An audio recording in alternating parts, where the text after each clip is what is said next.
भाइयों और बहनों, भक्त प्रहलाद की कथा एक ऐसी दिव्य प्रेरणादायी भावपूर्ण गाथा है जो श्रीमद् भागवत महापुराण के मुख्य रूप से सप्तम स्कंद में विस्तार से वर्णित है।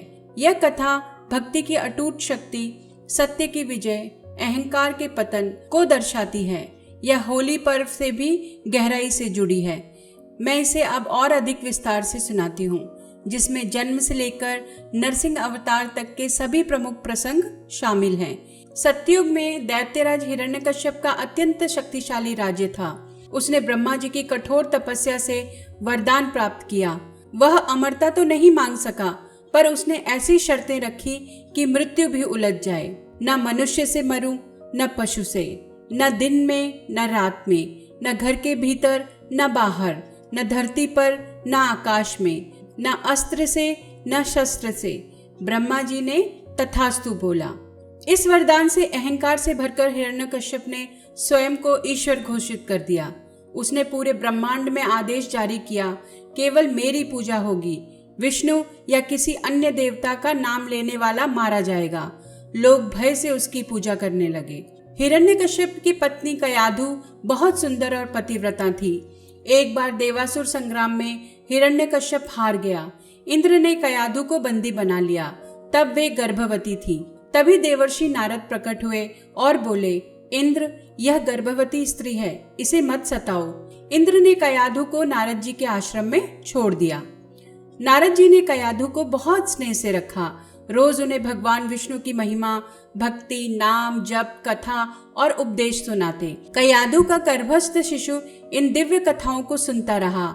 गर्भ में ही उस बालक ने अनन्य विष्णु भक्ति प्राप्त कर ली। जन्म के समय ही वह परम भक्त बन चुका था। उसका नाम रखा गया प्रहलाद, जिसका अर्थ है आनंद से भरा या जिसने आनंद प्राप्त कर लिया हो। प्रहलाद बड़े हुए तो वे अत्यंत सुंदर, शांत, बुद्धिमान और दयालु बालक थे।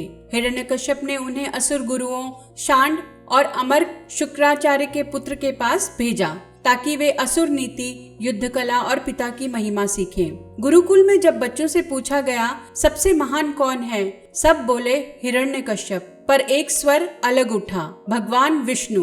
पूरा गुरुकुल सन्न रह गया। जब यह बात हिरण्यकश्यप तक पहुंची, उसकी आंखों में खून उतर आया और वो क्रोध से पागल हो गए। उन्होंने प्रहलाद को बुलाकर पूछा, बेटा, तुम्हें यह विष्णु भक्ति किसने सिखाई? प्रहलाद ने निडर होकर कहा, पिताजी, भगवान विष्णु ही सबको बुद्धि देते हैं। उनकी कृपा से यह ज्ञान मेरे हृदय में आया है।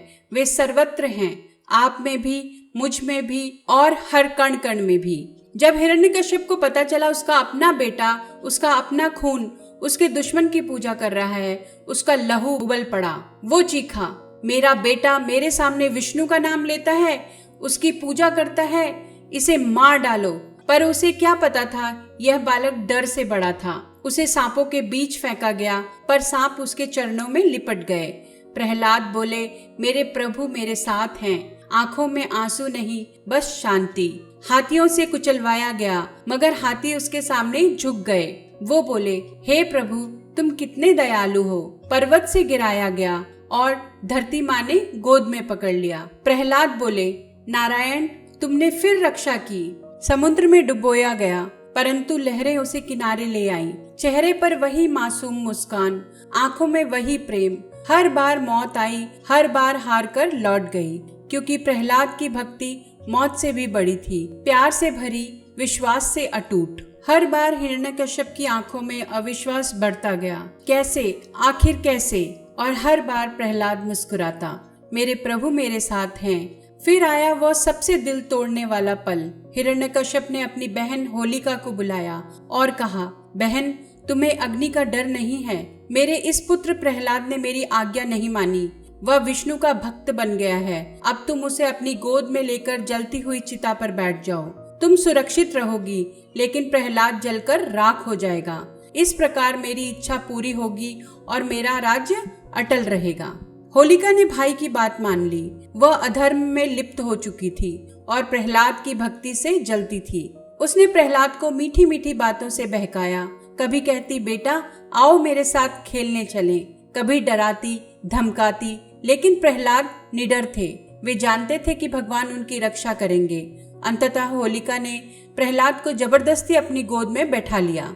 दैत्यों ने एक विशाल चिता तैयार की, लकड़ियां, घी, कपूर और अन्य ज्वलनशील पदार्थों से भरी हुई। पूरे राज्य के लोग इकट्ठे हुए। हिरण्यकश्यप ने आदेश दिया कि चिता जलाई जाए। आग धधक उठी, लपटें आसमान छूने लगी। होलिका प्रहलाद को गोद में लेकर चिता के बीच में बैठ गई। उसका चेहरा विजयी मुस्कान से भरा था। उसे विश्वास था कि वरदान उसे बचा लेगा। प्रहलाद शांत बैठे रहे। उनके मन में कोई भय नहीं था। वे निरंतर ओम नमो भगवते वासुदेवाय, हरि ओम नमो नारायणाय का जप करते रहे। उनकी आंखें बंद थी, हृदय भगवान में लीन था। जैसे जैसे आग तेज हुई, एक चमत्कार हुआ। होलिका की रक्षा करने वाला वरदान अचानक विफल हो गया। आग ने होलिका को घेर लिया। उसकी चीखें गूंजने लगी। उसका शरीर जलने लगा, जलकर भस्म होने लगा। लेकिन प्रहलाद को कुछ नहीं हुआ। आग उनके शरीर को छू भी नहीं पाई, जैसे उनके चारों ओर एक अदृश्य शीतल आवरण हो। उनके वस्त्र, बाल, त्वचा सब सुरक्षित रहे। होलिका का अहंकार और अधर्मपूर्ण इरादा उसके वरदान को व्यर्थ कर गया। आग ने उसे भस्म कर दिया, जबकि प्रहलाद नारायण नारायण जपते हुए उठ खड़े हुए। वे मुस्कुरा रहे थे, जैसे कुछ हुआ ही ना हो। हिरण्यकश्यप का दिमाग फट गया। वह पागल हो उठा। अब हिरण्यकश्यप का धैर्य टूट चुका था। उसने प्रहलाद से कहा, तेरा विष्णु कहाँ है? वह प्रहलाद को खींचकर महल के बीच लाया। एक विशाल स्तंभ की ओर इशारा किया। कहाँ है तेरा भगवान? क्या वह इस स्तंभ में भी है? प्रहलाद ने बिना डरे कहा, हाँ पिताश्री, वह यहाँ भी हैं। बस हिरण्यकश्यप ने पूरी शक्ति से स्तंभ पर प्रहार किया। धरती कांपी, महल हिल उठा, स्तंभ फट गया और उसमें से निकली एक ऐसी गर्जना जिसने स्वर्ग और पाताल को कंपा दिया।